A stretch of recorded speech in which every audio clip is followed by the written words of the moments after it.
Hi, ladies and gents, and welcome to the latest Trinity Tim's podcast. My name is James Forrest. I'm the editor of the Celtic blog, and I'm joined tonight, as ever, by my two colleagues, Eric Knott from Read Celtic and Joe McHugh from Video Celts.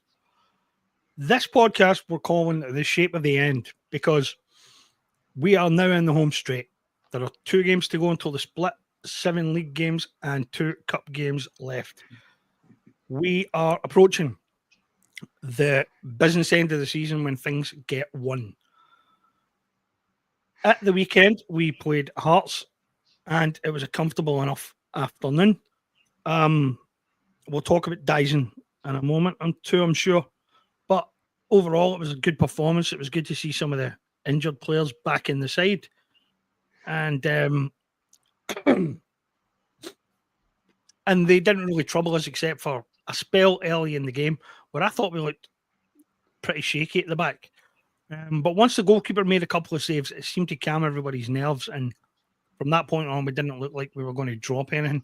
I'll say a few bits more at the end, but first I'm going to let Joe speak about it so we can find out what he thought. Mr. McHugh, over to you. Quite similar to you. The first 10 minutes, maybe pushing 15 minutes, looked very ropey. It looked like a rerun of the previous home match, which we'd rather forget, but we can't forget. The defence looked nervous, struggling in possession, Hearts pushed up high, and nobody realised that if they've got 3 or 4 players along our 18-yard box, if you pop it over them, there's a lot of space for guys like Nicholas Kuhn, Jota and Maeda to run onto. So it was strange to see. It was a rerun without the same level of tension for the previous match. We didn't concede a goal after 4 minutes from a dwarf at a corner, but there was problems there, and it doesn't. The manager seems this is his way to play. So people expecting a different game at Ibrox might be in for a disappointment. Maybe we have to play our one and only game better rather than find something slightly different to counter them. But strangely, the first goal that showed you how simple it can be done. When the ball's played through, breaking the lines, broke 2 lines, broke the line of Hearts forwards. I think it was Schlupp, either Schlupp or Engels passed it to McGregor.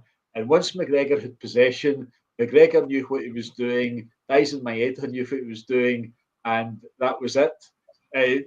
Strange. I kept waiting to see Craig Gordon emerge because the ball was played quite a distance ahead of Maeda, but Gordon was hesitant.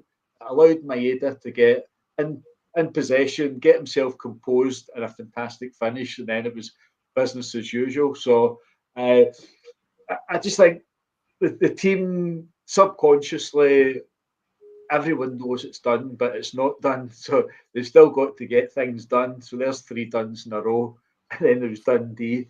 But they're not hitting anything like the heights of autumn. The peaks were Aberdeen, the semi-final, and Leipzig.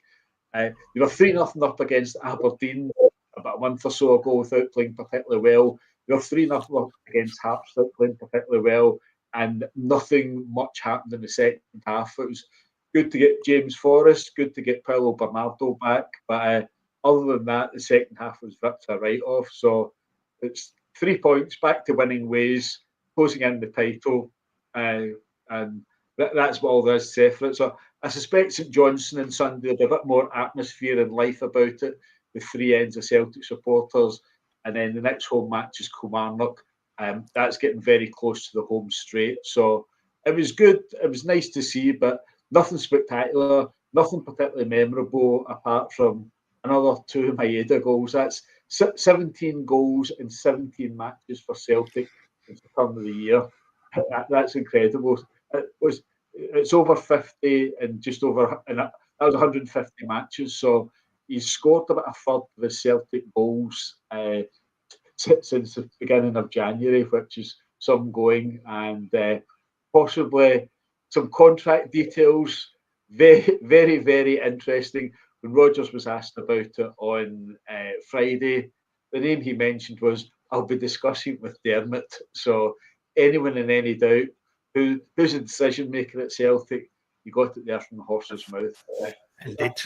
Me going on a tangent, I'll pass over to Eric for his thoughts on Saturday's 3-0 win over Hearts. Yeah, very much sort of echoing what Joe says in terms of we started very slowly again. It was almost as if after about 8 or 9 minutes that we suddenly realised that shit, we're doing exactly the same as what we did against the Ibrox side, and we need to get our act together. And it seems that we did get our act together for the majority of the first half. After that, Sinisalo, to me, looked pretty comfortable. He made the saves that he was required to make. His distribution of the ball was pretty good. He looked comfortable. He looked like a player who was kind of had been in that role all along. You know, it was that was a seamless transition. So that was, I guess, one positive to take out of the day. But it was very much a game of two halves, as in when I said last week, that we would need a statement victory. We got a statement first half victory. And I said to you, James, at halftime, it's looking like that we're going to get the statement victory that we were looking for. And I sort of expected when they came out in the second half that they would go for the jugular and maybe possibly get another 1 or 2 to round it off to, a 4 or 5 goal win, which is what we wanted. But it just fell away. It fell off a cliff in the second half. And probably the frustrating thing about that was that Hearts were, you could see they'd resigned themselves to the fact that they were not going to get anything out of the game, which led me to kind of question why Celtic didn't push to get any more out of it either. It seemed that both sides in the second half were happy enough to rest on their laurels and go with the status quo. So, the only positives that you could take out of the second half were the introduction of Paulo Bernardo and James Forrest, which means that we've got a really, a bit of momentum in terms of injuries coming back, and we're building up towards the end of the season with players coming back that we need to come back. So, look, like Joe said, it's 3 points, it's 3 goals, another 2 for Dyson, which is the scary thing about this is that every time he does this and every time he has a performance like this, his value is rising in the eyes of the board. So that's the worrying factor there. That he's gaining value with every game that passes by, and any striker that's scoring 30 plus goals in a game or 30 plus goals in a season, which he's going to do, he could hit 40 at the rate he's going, is going to attract attention from other clubs. So I personally won't relax until we get him tied down on another deal, on a new deal. And I think, I'd allude to what you said, James, in your one of your blogs recently there. It could be, if we do get him tied down, it could be the catalyst to getting Brendan tied down as well. Yeah. Because Brendan's pushing for this. So it's definitely looking like if Dyson gets signed, then Rodgers will follow suit, because if he's pushing hard to get that player, that means he wants to work with that player. So it's an indicator, that it's going to be what the move that we want in terms of both deals getting wrapped up, hopefully before the end of the season would be ideal. Not going into the transfer window with that speculation hanging around, or that kind of worry over your head that somebody could come in with 25 or 30 million and then we go goodbye, 2 of our main strikers gone in 1 season. But I don't even talk about that. So yeah, that's my view on the game. That's the way I saw it, and not much different to Joe. I would say one thing about the way we played. I said in the last week's podcast, I told that story about the French after Agincourt and the discussion about the long ball. I thought we brought the long ball to this game, actually, at the weekend. I thought that we played a lot more direct at times. And we didn't waste so much time trying to pass the ball from side to side and all those little sharp passes forward. There were a couple of times in the game that we went for the long bomb, and it seemed to serve us quite well. And I just wonder if maybe we are seeing a little modest evolution in the tactical approach for Ibrox, because I didn't think that. I don't think that we need a revolutionary change of system to beat that lot. I just think we need to play more direct. They thrive on the fact that we play all those little short passes out for the back, and a lot of the joy they've had against us has come from pressing us high up the pitch. But if we utilise the pace of the players out wide and the main striker by just bombing the ball over the midfield, I don't see how they can counter that. The defence isn't built to counter that. And I wondered if we saw a little bit of a tweak to how we intend to play. I thought that that was evident, especially in the first half. Not so much in the second when we went back to tippy-tappy stuff. But the first half, certainly, I thought that we had evolved the system a wee bit and brought the long bow to the fight for once. We talked there you guys talked there for a wee bit about getting Dyson signed up on a new contract and whether or not that will tell us what Rodgers' future might be. What do you think of that, Joe? Do you think that if Maeda signs a new deal, that's a sign that Rodgers is getting his way and intends to hang around a bit longer? It will be a sign, but I would be amazed if Rodgers signs early. If Rodgers signs early, I would say it was very foolish of him, because we all know that Rodgers is that's a fact. I've got to say that's a fact. Rodgers is a little bit more ambitious than the Celtic board. I think anyone in world football is a bit more ambitious than the Celtic board. So it would certainly help. It would be a pointer towards Rodgers hanging around, and even better, signing on a longer contract. Some people maybe not so keen on Rodgers over the last couple of months. Before the turn of the year, after the RB Leipzig game, after the Atlanta game, get him signed up, get him. But I think there's a bit more of a lukewarm reaction to it. But the bottom line is he's the best manager we're going to get. If Rodgers was to go, who knows? There's no track. There is a track record. Whoever's at the top of Dermot Desmond's contact book, whether that's Gordon Strachan, Brendan Rodgers, or Neil Lennon, now and then Ange Postecoglou's agent will force his way to the top of the contact book. But it would help towards getting Rodgers to stay.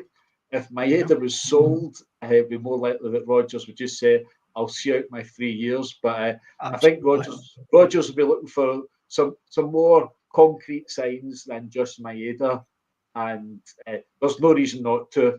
I think we're probably going to pay HMRC another 10, 12, 13, 14 million pound corporation tax. It would be nice if we spent some of that on buying some good footballers to make the team better. But it's always a guessing game. You can't read what's going on at Celtic. There's no firm signs that they're all on the same hymn sheet, that they're all ambitious. They all go in the same direction. Rodgers is certainly ambitious. He'll look to get into the Champions League, which is still a decent if. There'll be two significant ties to get through, two significant matches to get through towards the end of August.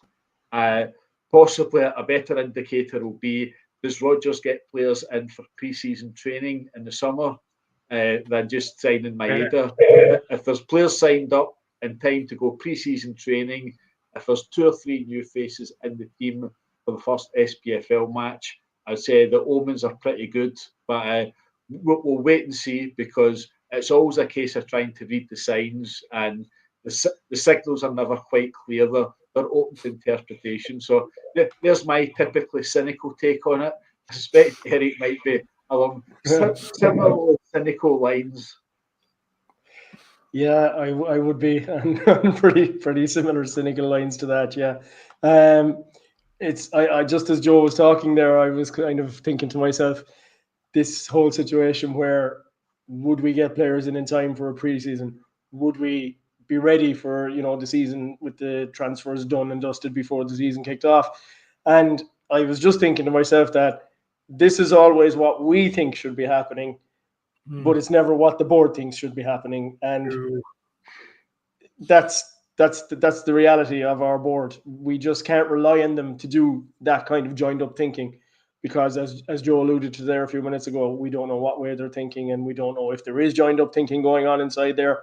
It certainly, a lot of the time, appears to be all haphazard.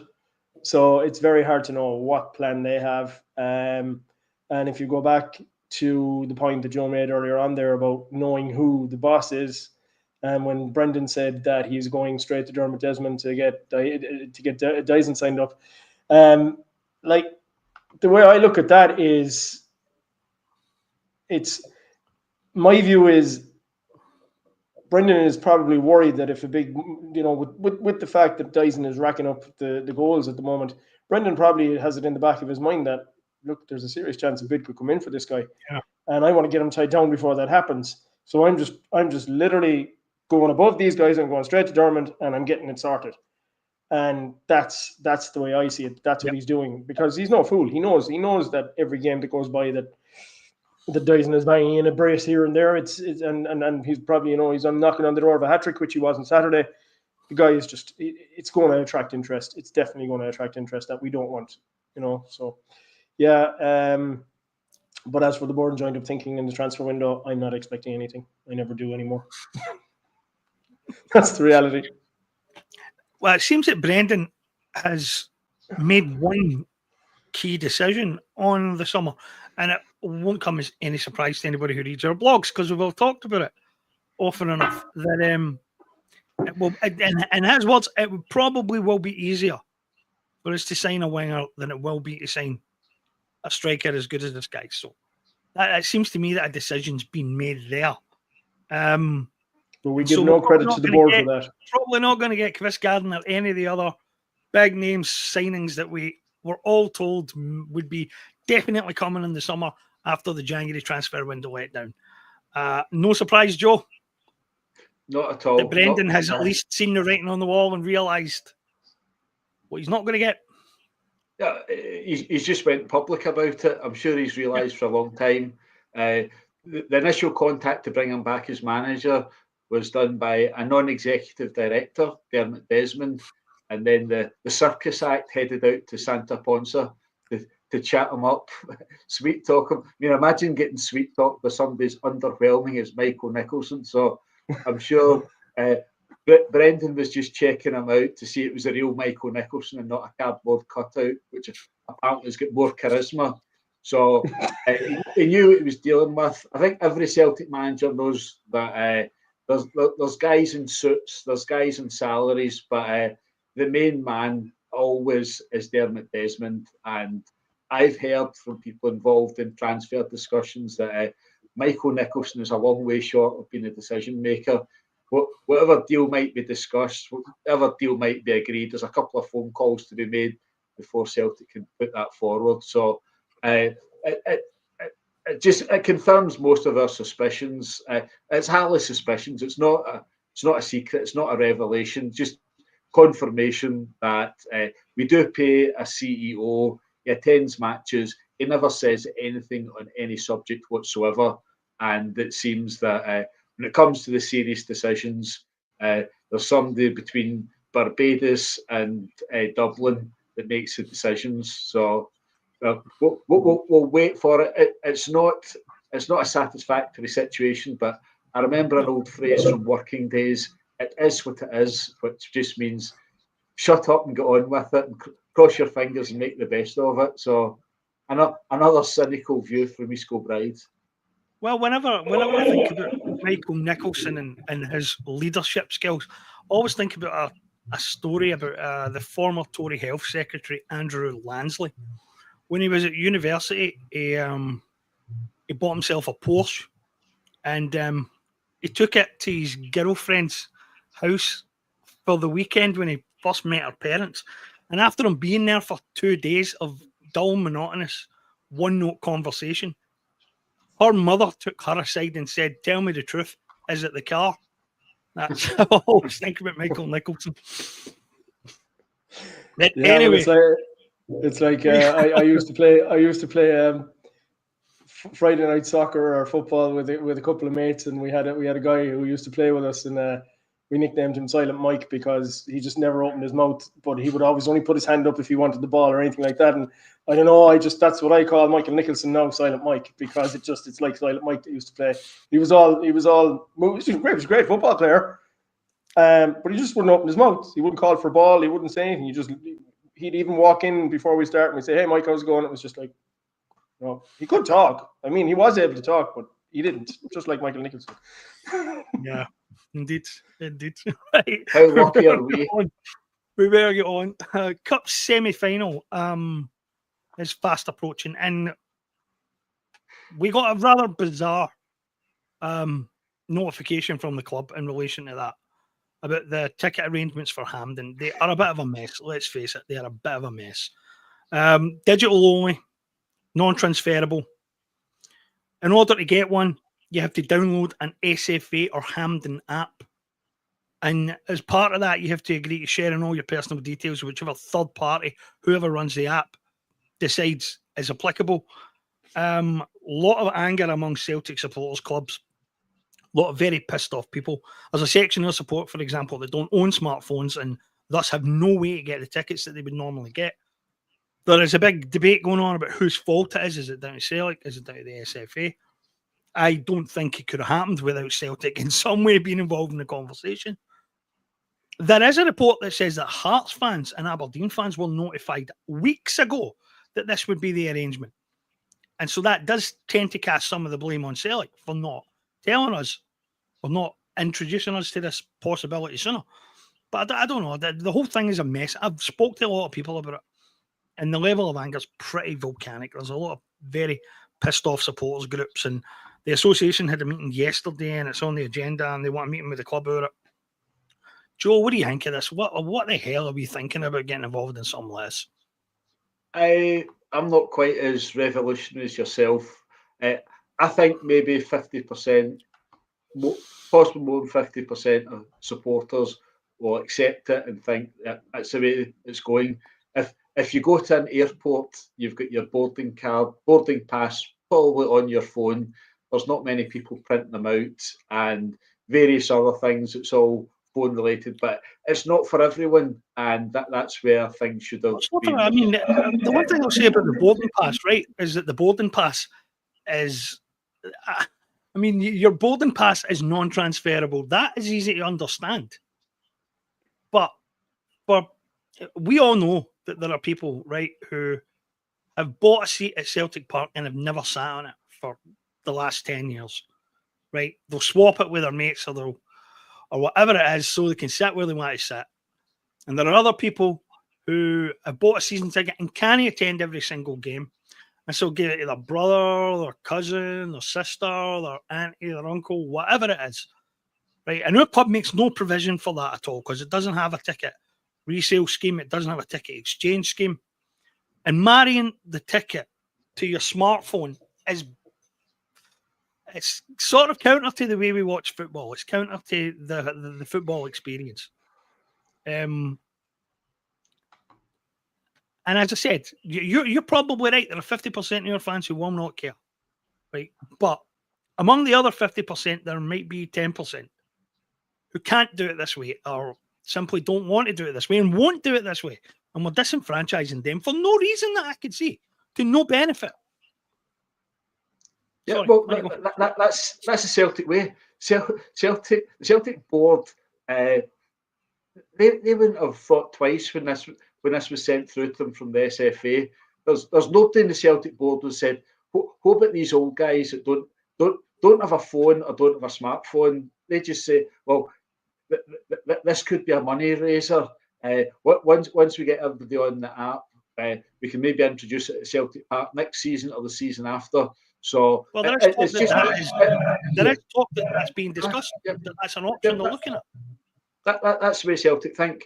And another telltale sign is John Paul Taylor, decent guy, but he has tweeted absolutely nothing since the 16th of March. Celtic supporters are they're following the St Johnstone SLO for some advice on what's going on with these tickets. Can we transfer? You mentioned that Hearts and Aberdeen supporters knew in advance this. Well, I heard that.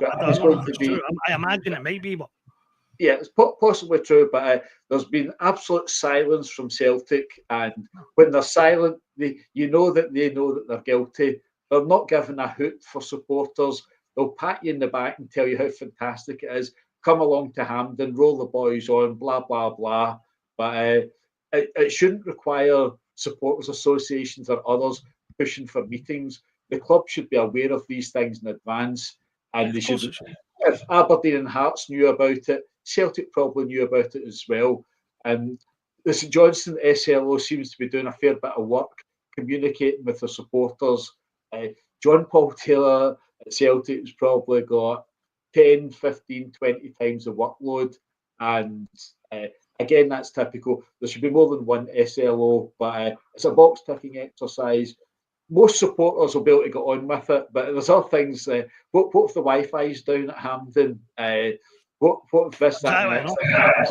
And the other thing I've read of is normally, if you've got the Hampden app, you can transfer tickets, but it seems to be, in this instance, you buy a ticket from Celtic, that ticket is assigned to you, to your phone, and nothing else. So if you can't make it, and there'll be people on holiday, I think it's Easter Sunday, April the 20th, there'll be people on holiday that weekend that get allocated a ticket, and if they want to give that ticket to someone else, as it stands, they'll need to hand them their mobile phone, which might be for a week or so. So just, it's typical of Celtic.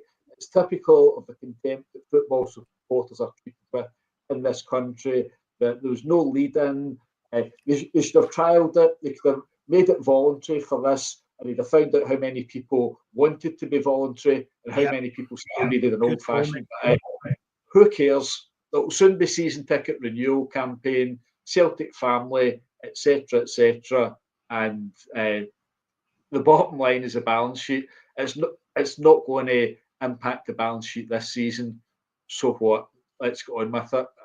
Unfortunately, I think that's my third cynical answer in a row. There might be more cynical answers as well, but that's what you get from a long time watching Celtic, and particularly this current regime. Well, before we pass on to Eric, you've said something interesting which I had completely forgotten about. I spoke to a couple of people who have downloaded this app to watch Scotland, and as you said, they're allowed to exchange their tickets. They're allowed to swap them with other people and whatnot, and we're not even getting allowed to do that. So that has to have come from Celtic. That's not an SFA requirement. The SFA's never required that when watching Scotland. So that has to have come from the clubs, and I think that's utter nonsense. Sorry, are you surprised? James, are you surprised? I just think it's. I really. Someone's taking leave of their senses over this. I really genuinely don't understand what the club's thinking about involving itself in this and allowing this. Genuinely, I'm as cynical as you in certain elements, right, to the board, but I'm shocked by this. You don't seem shocked. You're clearly more cynical than me, but I'm genuinely shocked that they've done this. Sorry, I'd be shocked if they ever done anything positive. I'd be shocked, but that's enough of us. Over to Eric. Yeah, look.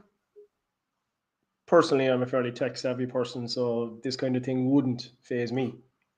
However, when the chairman of our CSC sent through all the details on it, because there is a few of our guys going over, and obviously I was texted about it, I was a bit confused when I was looking at it. I said, well, what the hell is this like? What's this about, you know? So I had to read it a couple of times to figure out what it was, and then I kind of figured out, you know, I didn't take too much notice of it at the time, and then I read your blog following it, James, and I was kind of well clued into what it was all about then.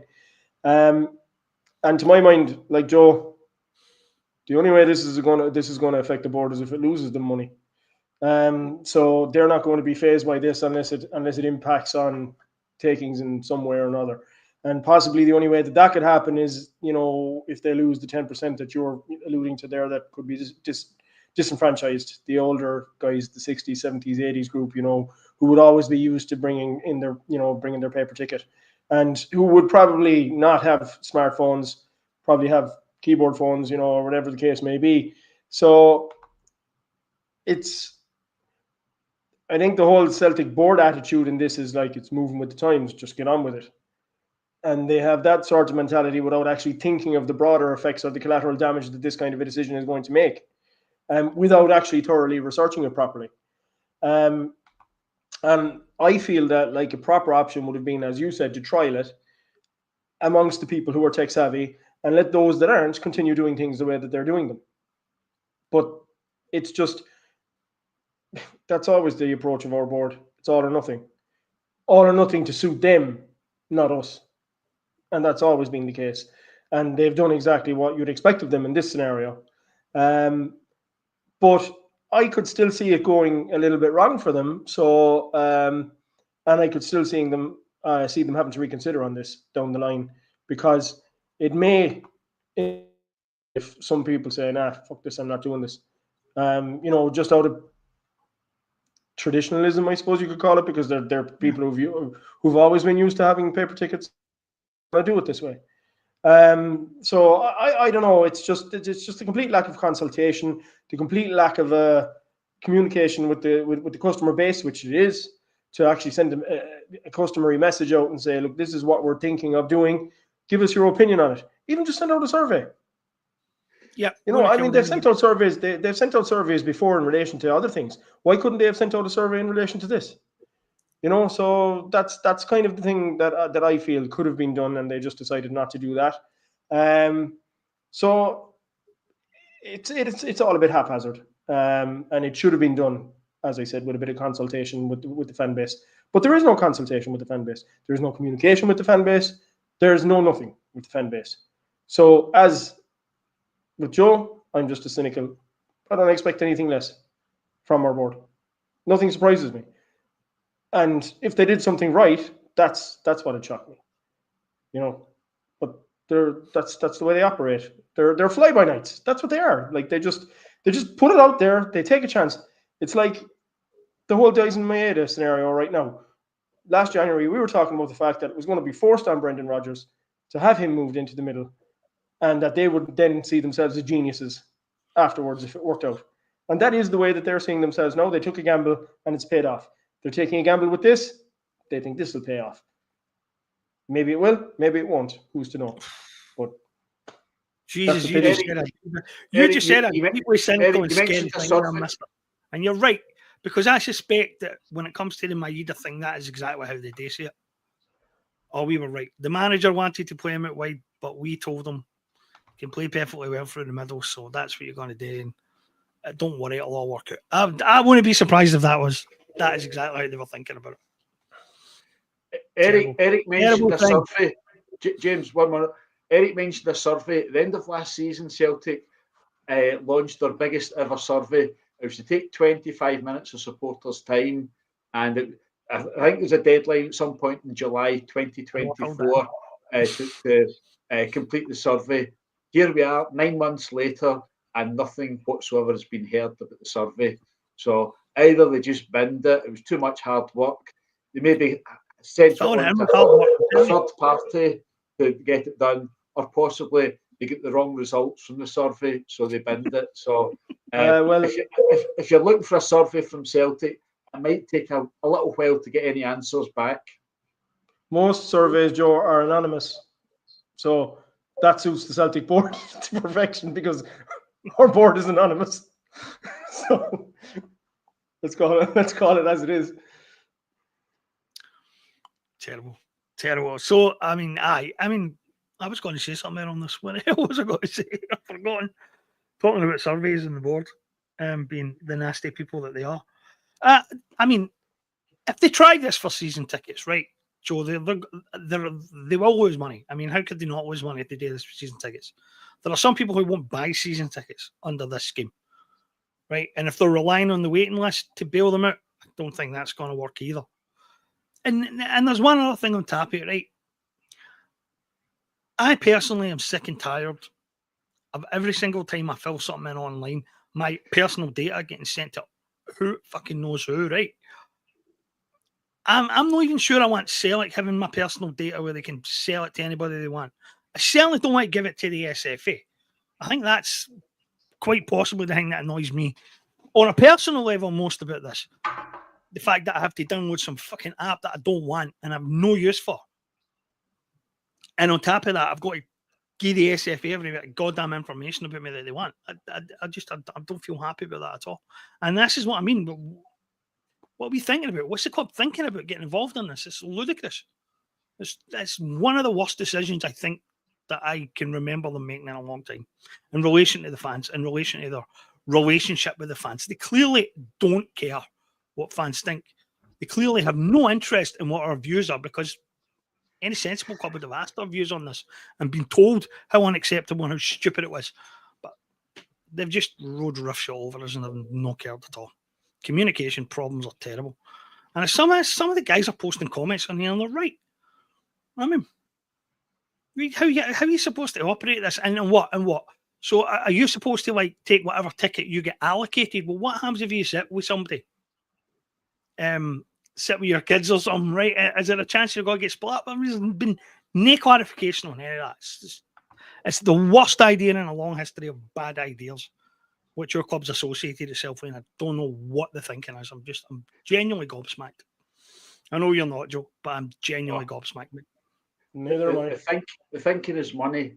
The quickest and easiest way to make as much money as possible while doing as little as possible. Every single time. I mean, since we were last on, we've had a development on the events at London Road, and Celtic have offered supporters an email address where they can send their information to.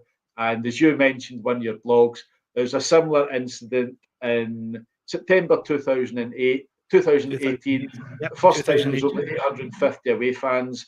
Instantly, Celtic said everything went swimmingly, everything worked very well, and then 24 hours had a bit of a rethink.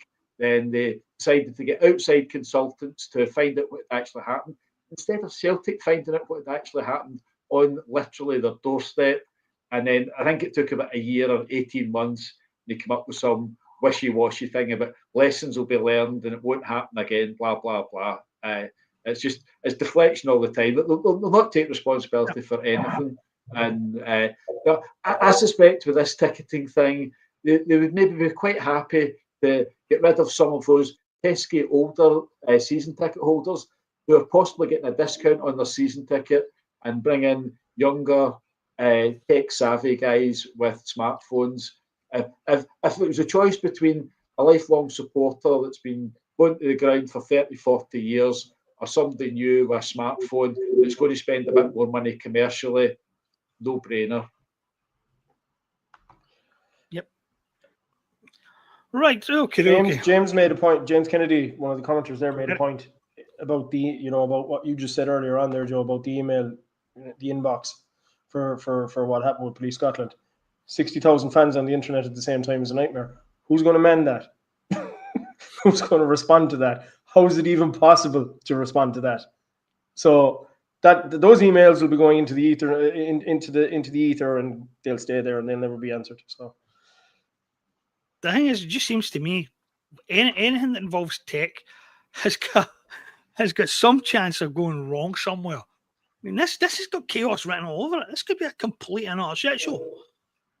And who will take responsibility for that? Maybe between Celtic and the SFA, they'll hire a consultant this time and tell us where it all went wrong. And it'll be, we should have had paper tickets. Or we should have had the option for fans to have paper tickets. After having spent 2 years investigating the issue and £10,000 hiring the consultants, that's what they'll come up with.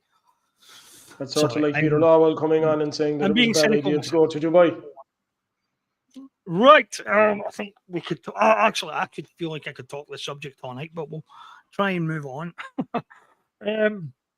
Last week, we had a discussion about the Ibrox situation and the message that was sent to their supporters in the aftermath of UEFA fining them. This weekend against Dundee, just before the game, the club sent out another message. And for the first time in years, it's actually told the fans that they have to watch what they're singing at games. Are we looking at a paradigm shift here? Is this profound culture shock to some of their supporters going to last? I personally think that if this is being pushed by the possibility of the investors walking away, there's no reason for the investors to ditch the policy once they're in control, if they get control. So for me, I think we might finally be looking at a major cultural shift, or an attempt to impose a cultural shift on the Ibrox fans. This is going to cause problems, of course, no end of them. And I would not want to be in the shoes of any investors who are trying to force this issue. But if their club is getting serious about it, how serious can it get first? And what's the backlash going to be like? Joe, what do you think? No, it's Eric's turn. I've stole the thunder too many times. Eric can go first and I'll follow up afterwards. this is an enforced change. And this is, yeah. I mean, yeah, absolutely. And But this is it is here to stay? riding. Yeah, well, that all depends on the Ibrox supporters, and they're not going to embrace this forced change because they don't embrace any kind of change. They haven't changed in their entire existence, whether it be the fan base of the dead club or the fan base of the current club, which is 10 times worse, hasn't changed in its entire existence. So the simple fact is, this kind of enforced change is not going to go down well with that fan base. It's that simple. I did an article on this last week, where I said UEFA had put them, 2 years on mute, because that's effectively all it is. They're going to be, or at least they've been told to be on mute for 2 years when it comes to Europe. Whether or not they actually will have the ability to force them to do that domestically is another question. And I think my own personal point of view is that I think that the Ibrox board is really bricking it now, because they're terrified that the game against us next month, or no, today's the 31st, so effectively next month in April, they're terrified that that game is where the fans are just going to let loose. And they'll have, if the consortium is coming to buy the club, which it's just a lot, the talk is going on and on and on, and nothing's happening, nothing's changing, nobody's coming out and saying that anything's actually happening, other than Keith Jackson. And nothing has changed from day one when he broke his world exclusive. But I guess the point I'm making is that I think the game against us is going to be make or break. They're terrified that the fan base is just going to lose the plot and start screaming to Billy Boys and screaming and hurling abuse at Celtic players, and it's going to paint the worst possible picture that they could actually present to the buyers. So what they're trying to do at the moment is they're trying to get all their ducks in a row. They're trying to keep they're sending out these statements to get the fan base, to try and get the fan base on board. But this is a fan base you're not going to get on board, and especially when it comes to us. Whatever about Europe, they might be able to keep themselves contained in Europe. But when it comes to us, every bit of bigotry, vile chants, songs, everything that they can possibly do and say negative about us, they will do, and they will do it with gusto. And I really feel that the consortium, if they're going to buy the club, have told them that we want this gone. We do not want to see evidence of this at any game, whether it be in Europe or whether it be in Scotland. Because if we're going to become the face of this club, then this club cleans its act up. It's that simple. Yeah. And if you don't clean your act up, we're not interested in buying you. Because as you've written about enough times, James, they're coming from one of the most freely expressive cities in the United States, in San Francisco. That's their background. That's the kind of people they are. So to them, coming over and seeing that kind of behavior, that's alien to them. It's absolutely alien to them. I would say they have never seen anything like that. No. And I think it's more to the point, they don't want to see anything like that. They're just not interested. And they must I think have an been awful lot. shocked to see that banner in the stand at the European game. They must have been genuinely horrified to see that. Absolutely. They must have been totally like, what the hell is this?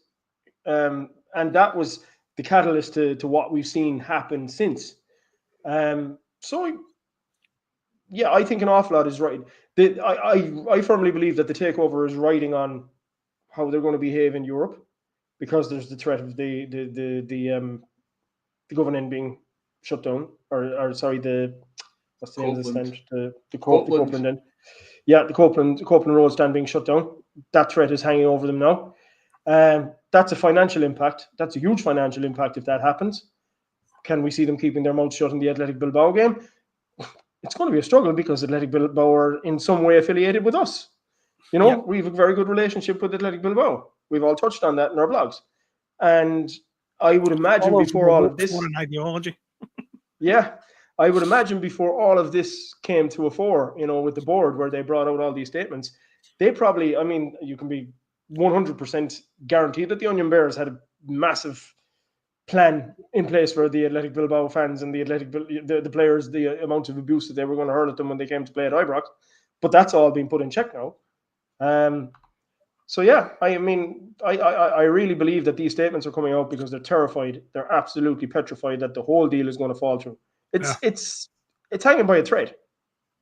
It really is. It's hanging by a thread, and it's this that's driving it. There is one other possibility here, Eric, right? We don't know what's happening behind the scenes, right? So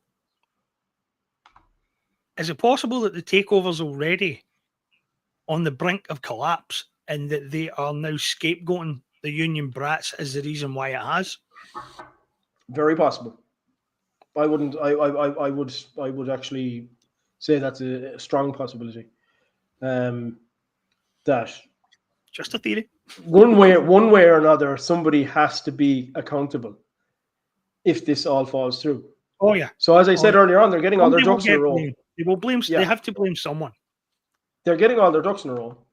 So whether that is to ensure that this takeover goes through, or that they're going to have a scapegoat when it doesn't, they're covering both bases possibly. Yep. Very possibly. What about you, Joe? What do you think? There is no takeover. Absolutely no takeover whatsoever. None at all. The fakeover theory. None whatsoever. On the 19th of February, Keith Jackson with his world exclusive told the Records Army of Readers. I love that phrase, the Army of Readers. That talks were at an advanced stage. So best part of 6 weeks later. 6 weeks later, still nothing's happened. All that's happened is Dave King has found some guy in America, Andrew Kavanagh, that might be interested in his shares.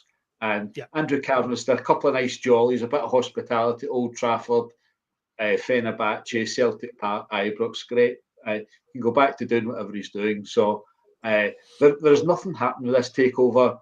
And it's been a nice 6 week deflection. There's no way in this planet that Douglas Park will be going along with anything instigated from Dave King. The others, they've spent some big money getting their shares, and anyone doing due diligence, a company that's lost 17 million last season, likely to lose about 25 million this season, and they're still lumbered with contracts for guys like Rabbi Matondo, Jack Butland, Danilo, Jose Cifuentes, Ben Davies, etc. You need to rid all them, and then you need to get on top of Celtic. So there is no takeover taking place. I suspect Patrick Stewart has been duped, to use a favourite word, and now that he's in there, he's possibly looking for a way out. And if he can wage war with the Union Bears, and while that's getting on, and get it muddied up and pretend that there's a takeover happening, and it might be related to the horrible behaviour of the supporters. Anyone remotely looking at buying them, the most basic due diligence would tell you that their fan base is a little bit different, and that's their unique selling point. That's their rallying call for all the demented folk and throughout Lanarkshire, Ayrshire, Lothians, Edinburgh, and other parts of Scotland, parts of the north of Ireland. If you're a bit off the wall, come to Ibrox, you'll be in amongst your own, and you can sing and chant all your prejudices, and nobody bothers. In fact, it's quite welcome. But Patrick Stewart, he's been in England almost all his working life. He probably thought it was maybe quite a nice franchise to come up and get involved in. He didn't have anything. He'd left Manchester United, so he's taken on the Ibrox CEO post. It's probably a bit more toxic in terms of the supporters, in terms of the debt than he imagined. It's not a Southampton, it's not a Crystal Palace, a Fulham, or anyone else where you can shuffle a few things round and things start to move in your favour. It's very different. So I don't think there's any takeover taking place. They're trying to humanise their support. That's not going to go down well, and there's a predictable end to all this. They're going to be exactly the same. They're going to finish this season with the same setup as they had at the start of the season, and they don't know where to go. But the takeover talks given them 6 weeks so far of deflection. Some folks saying it'll be the end of April, it'll be May before making a decision. But the guy that broke the world exclusive said it's talks were at an advanced stage in the 19th of February. Nothing's happening, and the mess is there. Nobody in the west of Scotland wants to get associated with them. There's no west of Scotland consortium coming in to take it. That happened to the old club as well. So the thought that some Americans will come in and sanitize the place and turn it into a money-making venture and bring them into the 21st century is just absolute fantasy. So I look forward to it falling apart, and we know who'll have the world exclusive on that. It'll be us. Yeah. See, I'll tell you what I found interesting, right? I mean, I still think that some version of this will happen, right? It won't be anything like the version that their fans expect. It won't be anything like the Keith Jackson Daily Record version, but I still think, by and large, some version of it will happen. But I was reading the Spurs finances tonight, because a couple of things in it caught my eye. Like, their turnover is enormous, £500 million turnover, the 9th richest club in the world, right? So I thought, how does Spurs make £500 million? Spurs, right? I haven't won anything in decades. How do they make that kind of money? And of course, 100 million it is in season ticket sales for that big massive stadium, and there's in match day revenue. 140 odd million is TV money. I thought, where is the rest? And it's all in commercial partnerships, right? Now, this is the Daily Record version of what they think will happen at Ibrox, right? The fact that the Spurs are allowing their stadium to become a multi-use facility, a multi-use venue. They're staging concerts there. They're staging American football games there. All the usual, right? And I'm thinking, well, London's a city, 7 or 8 million people? Scotland's 10, 12. population is not even a third of that, right? So there's a whole customer base in there that simply does not exist here. And then I thought, and what of the customer base that does exist? 3/4 of this country hates their club. There's no earthly way in which most people who are not already affiliated with them are going to go and watch a concert at Ibrox if it enriches them by even 1 penny, or watch an American football game. Should that ever transpire, which it won't, not 1 penny, right? And I don't know if the Americans have overlooked a lot of on-the-ground facts here in their due diligence, but the possibility for making the kind of money that Spurs make in London, it's non-existent here. So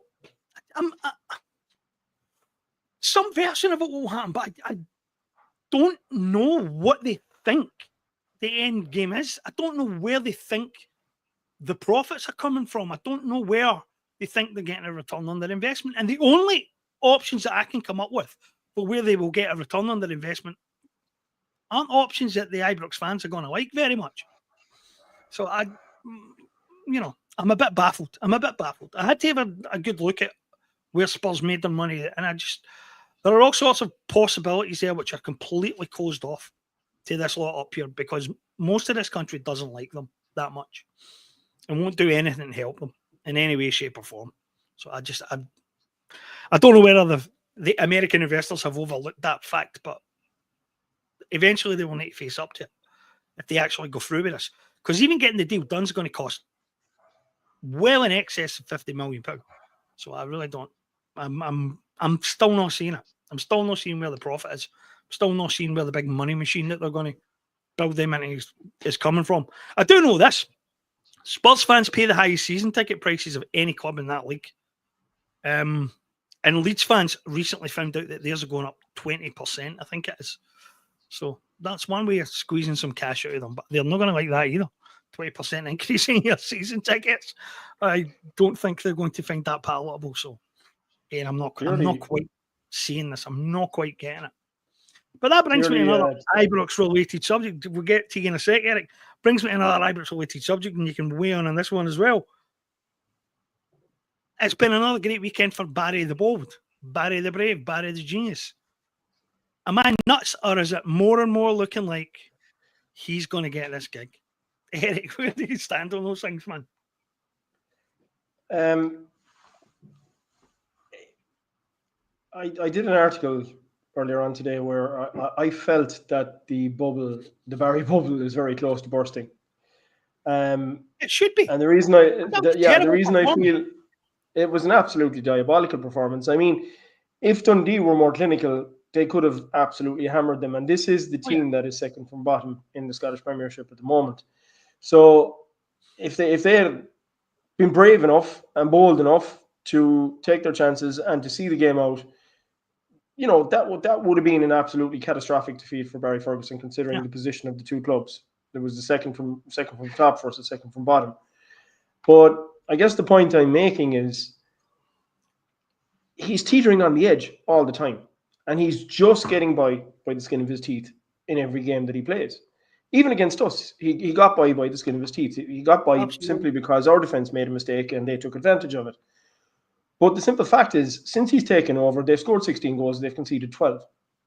And eventually, when you're conceding that amount of goals, eventually that's going to tip. It's in his favour at the moment, but it's going to tip against him eventually. You can't continuously concede that level of goals without it eventually ending up being catastrophic. And I made the point today that he's coming up against, you have a meeting of two effectively rookie managers next week at Ibrox between Hibs and themselves. And David Gray, the big difference between him and David Gray is Barry Ferguson has created a hybrid version of Philippe Clement's tactical genius, right? And what I mean by a hybrid, I mean the only addition that he's made in that hybrid is his sideline antics and his real Rangers man persona that he's brought into the dressing room. The weirdo. And that to me is the only thing that's making a difference. And I think it's players are at the point now where they're afraid of the wrath of Barry, so they'd rather win the game than have to deal with his tantrums afterwards. But I guess what I'm saying is he's coming up against David Gray on Saturday. And David Gray has had to, through hard graft, create his own tactical system with Hibs. He took over Hibs in September for the start of the season. He had a very tough start to the season. Around Christmas time, coming into early December there, people were writing him off. People were saying this guy's not going to last. He's just another one of these bad decisions by Hibs and he's going to crash and burn. But he got it together. And he turned it around. And he's got himself from off the foot of the table right up to third position. And he's just one position below the Ibrox side at the moment. But he has done that through his own tactical decisions, through building the team the way that he has wanted to do it. And he's done it obviously he has less of a budget than the Ibrox side have, but that's neither here nor there because Barry Ferguson has taken them over late in the season. But I guess the point I'm making is Barry has done nothing other than use the tactics of Philippe Clement and throw in his whole Rangers persona, his real Rangers persona. All right? So that's going to come crashing down very soon. And I wouldn't be surprised if David Gray brought it crashing down on Saturday. Because all David Gray has to go there, David Gray, all he has to do is look at the performance against Dundee. All he has to say to his team is, look, these guys are second from bottom. These guys could have absolutely pasted them. If we go there with no fear and we just keep coming at them and we keep breaking them down, we will beat them. Motherwell have done it. There's no reason that we can't do it. And that's, I think, in the old words of Dave King, it'll all come crashing down like a house of cards eventually. And when it does, the floodgates will open. And Barry Ferguson, the great pretender, will be found out. Could happen next Saturday. I'd really, really love it if it was us that went there and did it. But I think there's managers out there who have his number already. Yeah. You know, Dundee nearly had it on Saturday. Tony Doherty nearly had it. He just didn't have the courage or the conviction to see it out. And you could see, you just watching that game, you knew in the last 10 minutes where it was going and what way it was going to end up. Yeah. You could just sense it. There wasn't enough self-belief in the Dundee players to try and hold on to it. But that's it, I think. I think it's only a matter of time before it all comes crashing down. And when it does, then who's waiting in the wings? Stevie G. What's the worst thing? What's the worst that can happen? That would suit us and all, I think.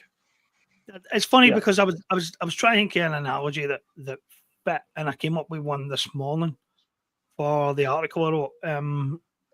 There's a British thriller called Paper Mask, starring Paul McGann. He's a hospital porter, and he spent so long hanging around the doctors and all that he sort of feels like he can speak the language a wee bit. And while he's cleaning it, there's one of the doctors in the hospital is leaving for a new job, and he dies in a car accident, and he's cleaning out his room, and he finds his letter inviting him to the job interview, and he takes his tie and puts on his school tie and all that and dresses up for it and goes to the interview and gets the job pretending to be this doctor called Simon Hennessy. And the film's about him basically trying to bluff and bullshit his way through being a doctor when he's a porter. And how he does it is he defers to the staff in the hospital. Like if there's like a passing nurse, he'll say, come here. And he'll show he'll like present the patient and be like, tell me what you think. And they're all like, wow, he respects our opinions and all that, because most of the doctors are arrogant tossers and they don't. And he just bluffs and bullshits his way through it. And it's exactly what this guy is doing. It's exactly what he's doing. As you say, all he's done is taking another manager's tactics and he's given them a wee twist and put a wee bit of this real Rangers stuff behind it. There's nothing special about it. It's not a magic spell. It's bluff and it's bullshit and it's smoke and mirrors, and there's no way it can last any more than it was going to last for Simon Hennessy. I mean, it's just the first time you put it under pressure, it will crack and it will collapse. So that was my analogy this morning. That's what I thought of the day. Joe, what about you? It's Barry's job. That's it. He's so? got the job 100%. First of all, there is no takeover. Absolutely no takeover. No matter what you might think, at best, Dave King is selling the shares to a guy called Andrew Kavanagh. He'll then become the largest shareholder and he'll do nothing. He's not going to force change.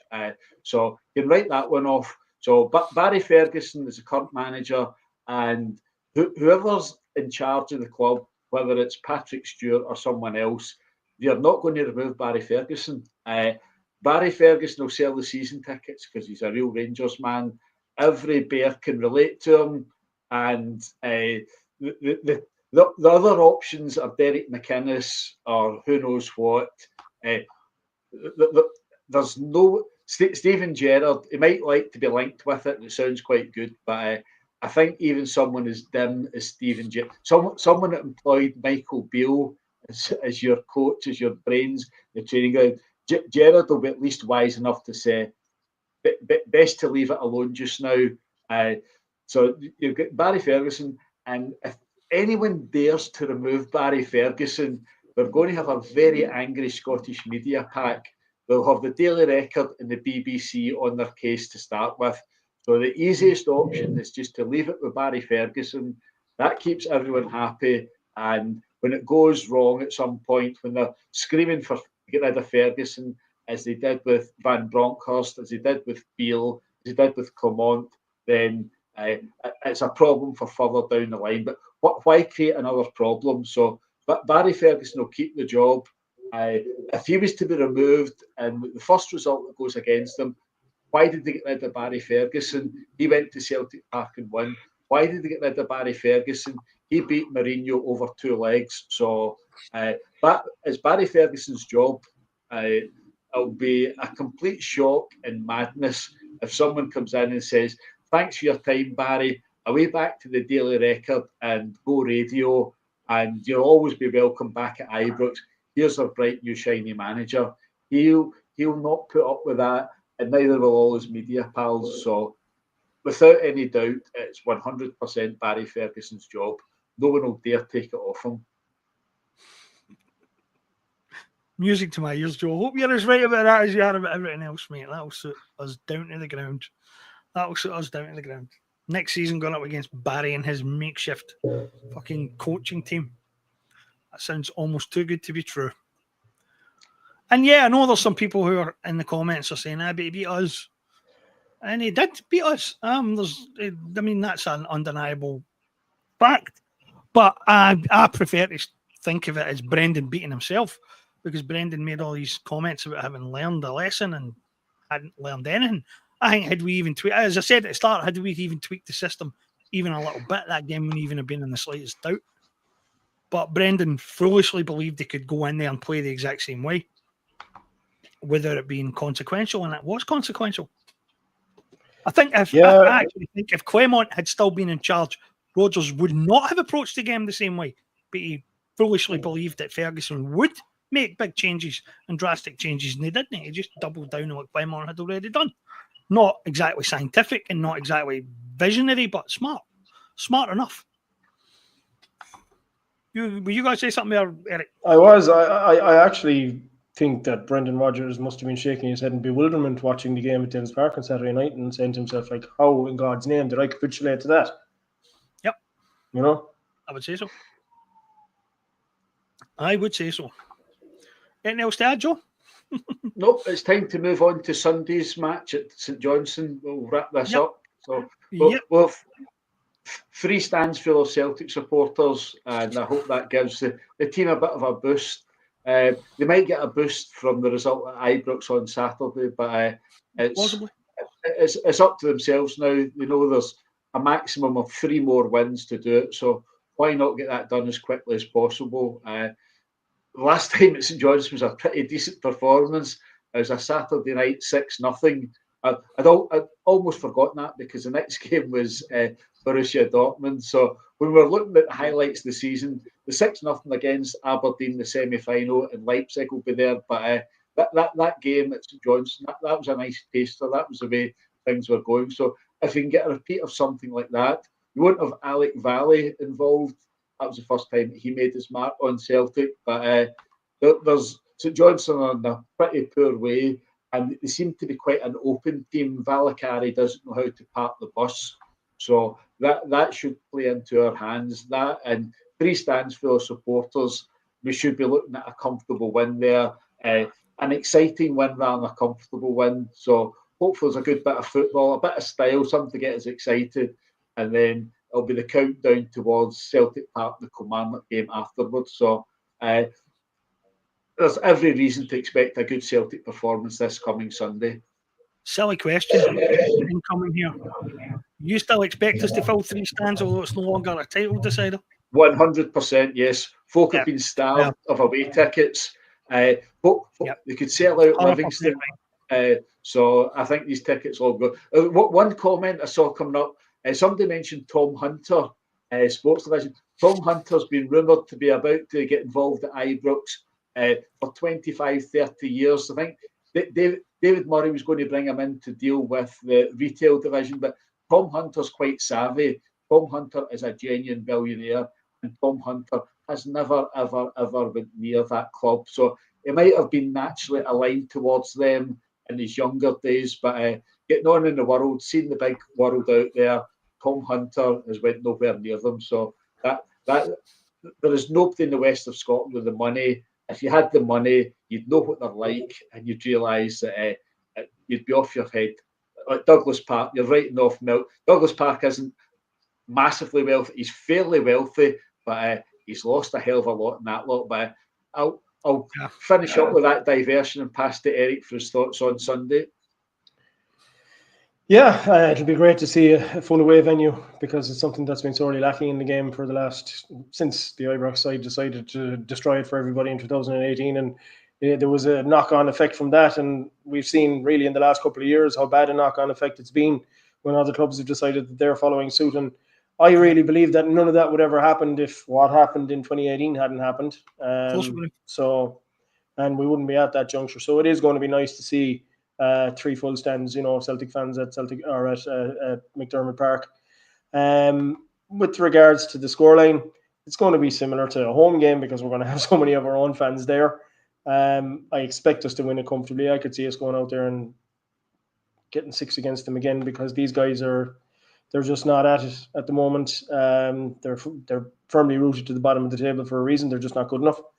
I don't see them posing any sort of a challenge to us.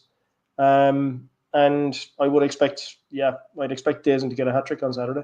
I think he is. I'm saying it now. Or Sunday, sorry. Yeah, I'm expecting that he'll get a hat trick, and I'm putting it out there now.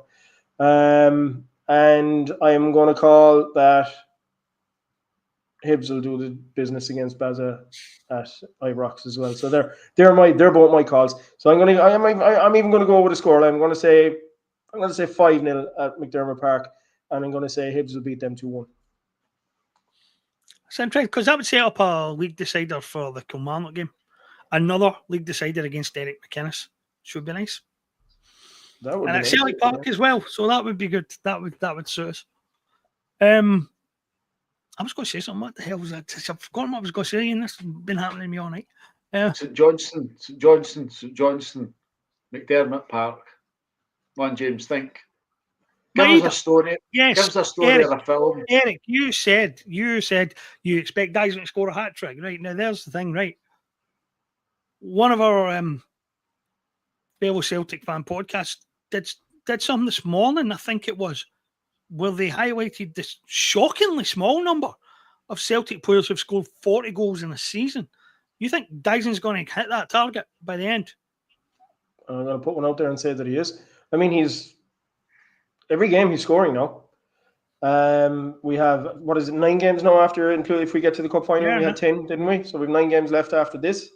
Well, provided we get there, like 9. Yeah. Did I look there recently? His goals per game ratio is about 1.3, 1.4 at the moment. It's 17 in the last 17. So he's on. If he maintains that, he'll hit the 40. So I mean, if he's going on current form, he's definitely going to hit the 40, and that's going to be a phenomenal achievement. And look, I'll say again, great achievement for Dyson and great achievement for Celtic, but board, cha-ching, that's my biggest worry. When if the board are holding on to or have a 40-goal player and somebody comes in with an offer, will they actually just turn it down? Oh man, I don't even want to think about that. What about yourself, Mr. McHugh? 40 goals. I'd say it's 50-50. It's an incredible rate he's got, 17 and 17. Maintaining that is asking a lot. I certainly wouldn't write it off, but I'm not quite as definite as Eric. It's very possible, but it's not a certainty. If he gets 3 at St Johnstone, I think it's more likely. But it's expecting a lot to maintain a goal a game, and the rest of the team might be switching off slightly. I don't think Maeda knows how to switch off, but to maintain a goal a game is asking a lot. But if anyone can, Dyson can. Definitely. There was I forgot. Oh my God! What night I'm having here? What night I'm having? Forget it. I'm just going to skip past that one, guys. We can wrap it up there. I think it's been a good show again tonight. Thank you both for joining me, and thank you everybody else who's joined us and who's watched and commented, and especially subscribed, because we hit our 1,000 last week. Remember that you can follow us on Spotify and elsewhere, and as well as on YouTube. So keep on spreading the word, guys, and we'll keep on growing.